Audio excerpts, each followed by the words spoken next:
Hey everyone, welcome back to my new video. Actually another recipe video. কিছুদিন আগে তোমাদের সাথে একটি ম্যাঙ্গো চিজ কেকের শর্টস শেয়ার করেছিলাম। আজ সেটারই ফুল রেসিপি তোমাদের সাথে শেয়ার করছি। চলো তাহলে দেরি না করে শুরু করা যাক। প্রথমেই একটি মিক্সিং বোলে 200 গ্রামের মতন বিস্কিট ক্রাম্বস নিয়ে নিতে হবে এবং তাতে 80 গ্রামের মতন মেল্টেড বাটার নিয়ে মিক্স করতে হবে। ভালোভাবে বাটার এবং বিস্কিটের গুঁড়োকে মিশিয়ে নেওয়ার পর সেই মিশ্রণটিকে একটি স্প্রিং ফোম মোল্ডে ঢেলে নিয়ে ভালোভাবে স্প্রেড করে নিতে হবে, ঠিক যেমনটা আমি এই ভিডিওতে দেখাচ্ছি। প্রিপেয়ার করা বিস্কিটের সলিড বেসটিকে আমরা বেক করে নেব 10 থেকে 12 মিনিটের জন্য। তারপর বেস রেডি হয়ে গেলে আমরা এই বেসটিকে রুম টেম্পারেচারে আসা অবধি ওয়েট করব। তার পাশাপাশি আমরা চলো ক্রিম বেসটাকে রেডি করে ফেলি।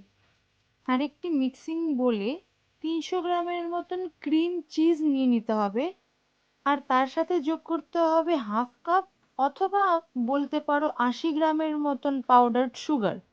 সেটাকে আমাদের ইলেকট্রিক বিটার দিয়ে বিট করে নিতে হবে, একদম ক্রিমি টেক্সচারে আনতে হবে। কিছুক্ষণ ভালোভাবে ফেটিয়ে নেওয়ার পর আমাদের ওই মিশ্রণটিতে 3/4 কাপ ফ্রেশ ক্রিম অ্যাড করতে হবে এবং আবার মিক্স করতে হবে। এখানে মিক্সিংটা বড় জরুরি, অতিরিক্ত বেশিও মিক্স করা যাবে না বা কম মিক্স করলেও চলবে না, তো একটু সাবধানতা অবলম্বন করতে হবে।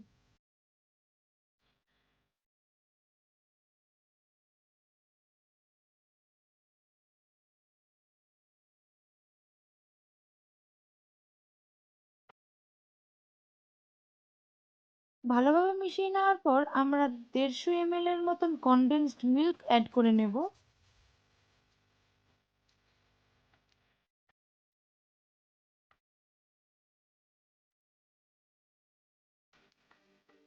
তারপর 1 টিস্পুন ভ্যানিলা এক্সট্রাক্ট অ্যাড করব, 1/4 কাপ কার্ড অ্যাড করব।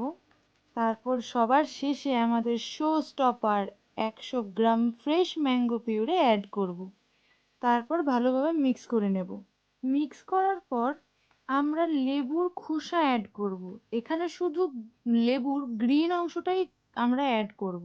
তা না হলে যদি আমরা গ্রিন অংশের জায়গায় সাদা অংশ কিছুটা নিয়ে ফেলি, আমাদের কেকটা তেতো হয়ে যেতে পারে। লেবুর খোসা নিয়ে নেওয়া হয়ে গেলে আমাদের এখানে আমরা 1 চামচের মতন লেবুর রসও অ্যাড করে নেব। লেবুর রস যোগ করা হয়ে গেলে আমরা 1 চামচ মতন কর্নফ্লাওয়ারও যোগ করে নেব। পর শেষবারের মতন ওটাকে ভালোভাবে আমরা ফেটিয়ে নেব। স্প্রিং ফোম মোল্ডে যেটা বেস রেডি করে রেখেছিলাম সেই বেসটার ওপর ঢেলে নেব। এবার আমাদের ইম্পর্ট্যান্ট কিছু কাজ করতে হবে, যেমন আমাদের এই স্প্রিং ফোম মোল্ডটিকে আমরা একটা ফয়েল পেপারের ওপর ট্রান্সফার করব এবং সেটার নিচের এজগুলো আমরা ভালোভাবে সিল করে নেব। কারণ আমরা যখন ওভেনে এই ট্রেটাকে ট্রান্সফার করব, নিচে আমাদের একটা ওয়াটার বাথ থাকবে এবং সেখান থেকে স্টিম তৈরি হবে। সেই জল যাতে কোনোভাবে এই চিজ কেকের ভেতর ঢুকে না যায়, সেটার জন্যই আমাদের এই লেয়ারটা তৈরি করা। এবং প্রিহিটেড মাইক্রোওয়েভ ওভেনে 180 ডিগ্রি সেন্টিগ্রেডে 40 থেকে 50 মিনিটের জন্য আমরা এই চিজ কেকটাকে বেক করব। 50 মিনিট হয়ে যাওয়ার পর ওই চিজ কেকটিকে ইমিডিয়েট রেফ্রিজারেটরে ঢোকাবো না আমরা, কিছুটা রুম টেম্পারেচারে এনে তারপর আমরা ঘন্টা দুয়েকের জন্য ফ্রিজারে রেখে দেব সেট হওয়ার জন্য। 2 ঘন্টা পর ফ্রিজ থেকে বের করে চিজ কেকটাকে আলতো হাতে ডিমোল্ড করে নেব এবং ম্যাঙ্গো কম্পোট দিয়ে সার্ভ করব, ঠিক যেভাবে আমি এই ভিডিওতে দেখাচ্ছি। ম্যাঙ্গো কম্পোটটা কীভাবে বানালাম তার আলাদা যদি রেসিপি দরকার হয় আমি আলাদা রেসিপি তৈরি করে দেবো, এখানে আর নতুন করে দেখালাম না।